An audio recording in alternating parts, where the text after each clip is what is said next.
Okay, here's a 2009 883 Custom. We just traded for this bike, just ran it through service and got it ready to go. Got 31,000 miles on it. So the custom part of it, they call it, is a model that's got a 21-inch front wheel. It's got a solid disc rear wheel, as you can see kind of down there under the saddlebags. It's got forward controls instead of mid controls.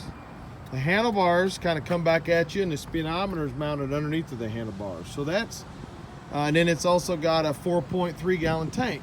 So that's kind of the unique stuff about an 883 Custom. This particular bike's had a set of Harley saddlebags put on it. It's got a backrest with a luggage rack. It's got a lay down license plate bracket. As you can see, the turn signals are red. So it's got the run, brake, turn signals made into those. So it's got extra lighting. We put a brand new rear tire on it. We give it a service. It has also had a set of mufflers put on it. So it's got a set of slash cuts. It's got an engine guard with highway pegs. It's also got a windshield.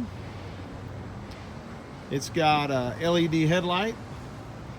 Front tire is real good. As I mentioned, we ran it through service, so we serviced it. This thing's ready for the road. It's a nice looking bike. So this will be a 883cc engine with a 5-speed transmission. It's got a Mustang seat on it as well, kind of a 2-up touring seat. Let's look at the miles here. 31,727. This bike here makes somebody a real nice motorcycle. It's been serviced, ready to go, ready for the road. There it is, 2009 883 Custom for sale at Yeager Cycle. Come check it out.